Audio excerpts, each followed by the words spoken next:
Assalamualaikum warahmatullahi wabarakatuh. Perkenalkan, nama saya Bahdi Mandala Putra Rahab dengan NPM 019082600052 dari Fakultas Kedokteran Universitas Muhammadiyah Sumatera Utara. Di sini saya akan melakukan beberapa teknik untuk pemeriksaan THT. Yang pertama adalah pemeriksaan oftalmologi pada diameter pupil. Dilihat pasien membelakangi cahaya dan mengedepankan cahaya. Dilihat posisi pupilnya membesar atau mengecil dan hitung diameter. Baik, yang pertama melihat mengedepankan cahaya, mendepani cahaya.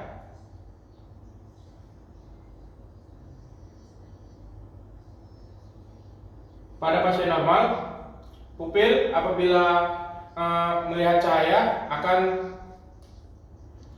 akan membesar. Setelah itu pasien disuruh berbalik badan Pak.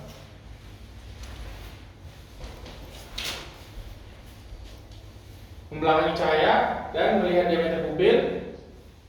Pada pasien normal, diameter pupil akan mengecil. Baik, setelah itu melihat refleks cahaya. Saya akan menyinari mata kanan terlebih dahulu, melihat pupil apakah membesar dan mengecil.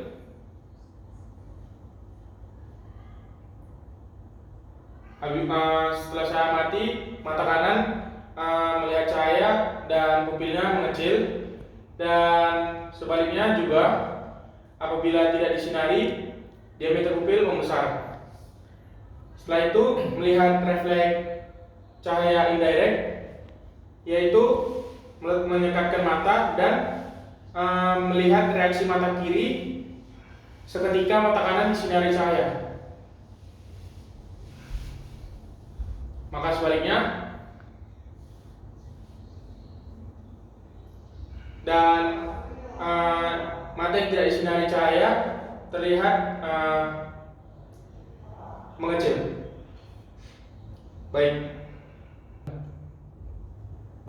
yang kedua menentukan titik dekat dengan membaca atau tes titik dekat. Pasien disuruh memfiksasi pada bagian bacaan. Tolong Pak identifikasi satu bacaan. Sudah? Saya akan mendekatkan bacaan ini. Bilang apabila Bapak sudah tidak dapat membaca lagi. Saya akan mendekatkan bacaan ini.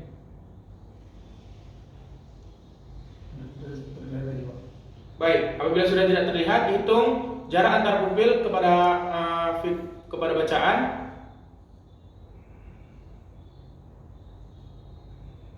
Yaitu 6 cm, dan lihat apakah pupil mengecil atau membesar ketika membaca.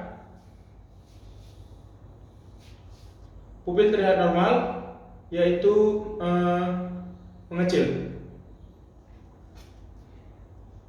Baik, selanjutnya saya akan melakukan pemeriksaan tes Gard-Potala, yaitu pertama pemeriksaan ini tes. Saya tidak ada Gard-Potala, jadi saya anggap ini Gard-Potala. Jentikan, letakkan di tulang belakang masnoid. Setelah itu, setelah tidak terdengar, letakkan di depan lubang telinga.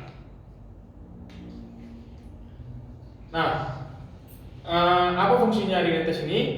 Rinitis ini untuk melihat perbedaan hantaran tulang dan hantaran suara. Dilihat mana lebih bagus, dan nyatanya hantaran udara lebih bagus daripada hantaran tulang. Dan rene positif menunjukkan bahwa suara terdengar di depan lubang telinga, tetapi tidak terdengar di tulang masnoid. Dan rene negatif dilihat dari keduanya tidak terdengar apa-apa. Baik, selanjutnya adalah tes Weber. Tes Weber adalah tes untuk menunjukkan apakah si pasien terlateralisasi atau tidak. Hentikan Gard-Potala, lalu letakkan di medial kepala. Tanyakan kepada pasien apakah lateralisasi kiri atau kanan. Jika tidak ada, maka tes Weber positif. 3, Baik, setelah itu saya akan melakukan pemeriksaan lokalisasi suara. Pak, pejamkan mata ya Pak. Tolong sebutkan arah dari sumber bunyi suara ya Pak. Kanan, belakang, depan. Baik. Berarti di pasien masih normal terkait lokalisasi suaranya. Setelah itu saya akan melanjutkan pemeriksaan penciuman. Saya akan melakukan tes acak pada penciuman. Tolong tutup matanya Pak. Saya akan mendekatkan bau-bauan. Kalau identifikasi Pak. Kopi Pak. Baik. Setelah itu saya akan meletakkan ini Pak. Jeruk nipis Pak. Baik. Setelah itu saya akan mengidentifikasi fatigue of sensation, yaitu bau-bauan menyengat. Saya akan menghitung durasi bagaimana ketika si pasien itu sudah tidak ada lagi sudah tidak tercium lagi aroma penyengatan setelah diberikan penyengatan seperti benda-benda yang berbau tajam.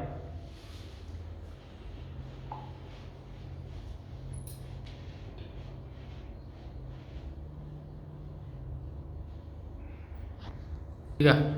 Baik, saya akan memulainya. Tutup matanya Pak. Apakah bauan sudah tercium Pak? Apakah menyengat? Menyengat Pak.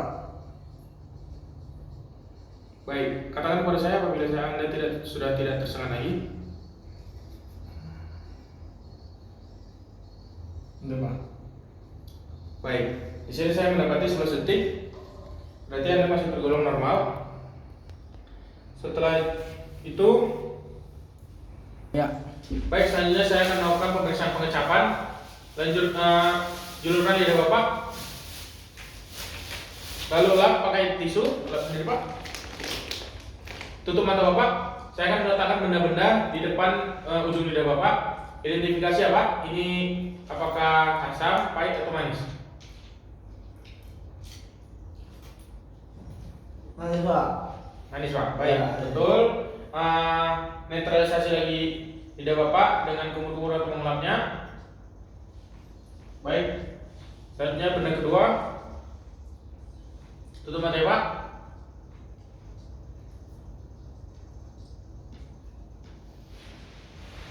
Alhamdulillah. Betul Pak. Baik. Netralisasi lagi lidah Bapak. Selanjutnya benda ketiga. Saya akan meletakkannya Pak. Tutup mata Bapak.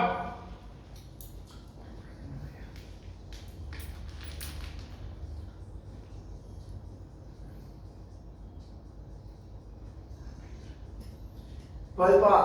Baik, terima kasih. Berarti Bapak masih normal. Alhamdulillah. Selanjutnya saya akan melakukan tes pembuktian teori. Apakah lidah depan saja yang bisa merasakan manis dan telah terbukti dari tes pertama tadi, lidah depan itu tidak hanya merasakan manis saja, tetapi semua rasa bisa dirasakan. Terima kasih. Baik, saya tutup tes ini. Bila bisa melihat, Wassalamualaikum warahmatullahi wabarakatuh.